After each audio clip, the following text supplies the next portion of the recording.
Open a book and look inside. You might find a great surprise.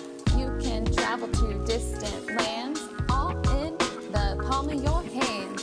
Stories with Mrs. Hansen. Stories with Mrs. Hansen. Stories with Mrs. Hansen. Stories with Mrs. Hansen. You can join pirates on the sea. Travel through history.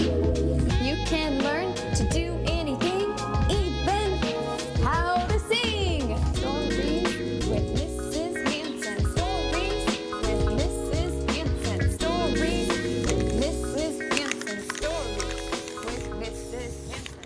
Open up. Hello, welcome to Stories with Mrs. Hansen. I was just listening to some of my favorite music and it inspired me to paint. We have a really fun story today about an artist named Wassily Kandinsky who also used music to help inspire his paintings. Kandinsky was one of the first artists known for abstract art, so he used line, color, and form to create beautiful compositions that didn't have people, houses, animals, things we would see in the real world. These are a little bit different, and so they're called abstract art. We have another artist who also did his own kind of art, Andy Warhol, who's going to come read our story to us. As you listen to the story, think about what are some ways you would describe Kandinsky, and then what are some ways you can create at home. The story we're going to read is The Noisy Paint Box by Barb Rosenstock, illustrated by Mary Grand Prix. Let's get started. Hello, I am Andy Warhol, and I'm going to be reading The Noisy Paint Box by Barb Rosenstock, illustrated by Mary Grand Prix. As I once said, everything has its beauty, but not everyone sees it. So, art is what it is, and it's different for everyone. The Noisy Paint Box.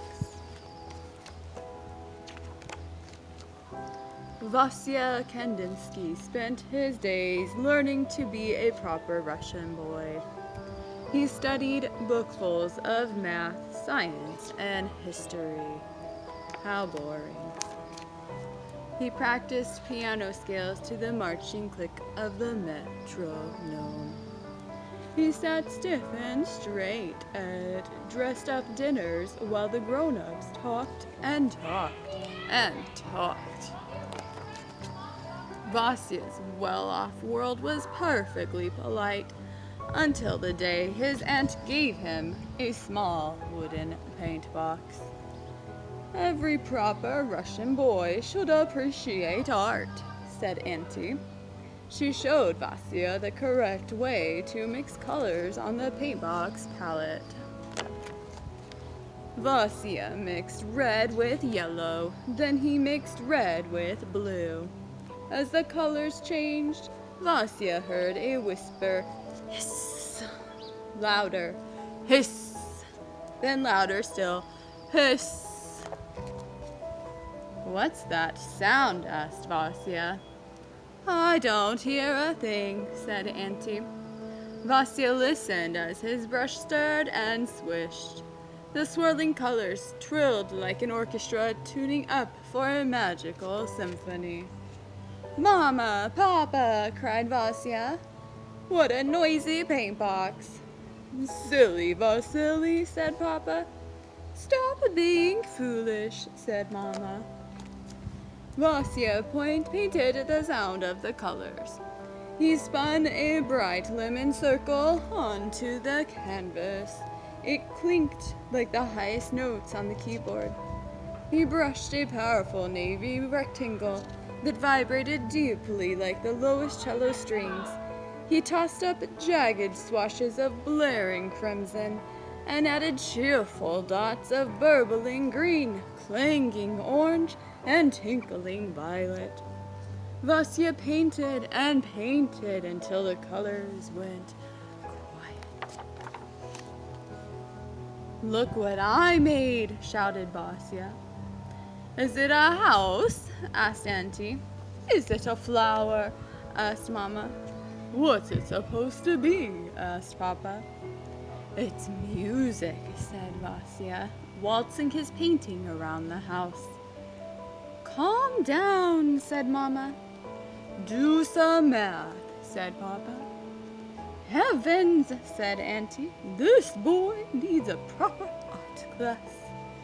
So Vasya went to art class and learned to draw houses and flowers, just like everyone else. As the years passed, Vasya finished school and studied to be a lawyer. He ignored his noisy paint box and lived the way people expected. But Vasya couldn't ignore the sounds of the colors singing to him in the streets of Moscow. The canary-colored mailbox whistling as he rode to work.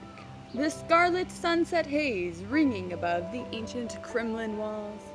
An ivory chorus of snowflakes scattered on the sable collar of his overcoat. One evening, suitably steamed and starched, Vasya attended the opera.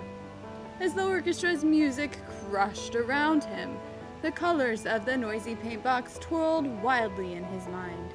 Stomping lines of vermilion and coral, caroling triangles in pistachio and garnet, thundering arches of aqua and ebony, with shrill points, cobalt and saffron. Vasya heard the colors singing. Vasya saw the music dancing. And Vasya was never quite as proper again. He quit his job teaching law and moved from Moscow to Munich to be a painter. He studied with his famous teacher, and then that one. Is it a house? Is it a flower? What's it supposed to be? His teachers asked. Vasya wanted to paint the colors he heard, but maybe the famous teachers knew best. Once again, Vasya put houses and flowers, animals and people into his paintings, just like everyone expected. The teachers were happy. Vasya was not. His artist friends understood. They were tired of painting pretty landscapes and pretty ladies. They thought art needed to change. Art should make you feel, Vasya told them, like music. Exactly, said his friends, but none of them knew how to paint feelings. Till the day Vasya grew brave enough and invited the world to see the paintings roaring from his noisy paintbox. The shredder hiss, zip, flame. Snapping cerulean points, crunching crimson squares, whispering charcoal lines, Vasya named these paintings after the music he loved. Improvisation, composition, accompaniment, fugue, movement, and simply 3 sounds. With his noisy paintbox, Vasya Kandinsky created something entirely new. Abstract art. Took a long time for people to understand. Is it a house? Is it a flower? What's it supposed to be? It's my art, Vasya answered. How does it make you feel? Wow, what a great story and what a great lesson we learned from Kandinsky. Thanks to Andy Warhol for stopping by to read it to us. So while I was listening, I thought about Kandinsky and the word I would use to describe him, and I would use the word brave. He painted the way he wanted to paint, even though people were telling him to paint a certain way. They were telling him to do houses and people, but he didn't like that kind of painting, and he was true to himself no matter what other people said. So what did you think? What are some words you would use to describe Kandinsky? And can you think of some ways that you can do art now at home? I'm so excited and inspired to create, and I can't wait to see what you come up with. Thanks for joining us on this episode of Stories with Mrs. Hansen. Remember to read, create, create, and we'll see you next time. Bye, team. Open a book and look inside. You might find a great surprise. You can travel to distant lands, all in the palm of your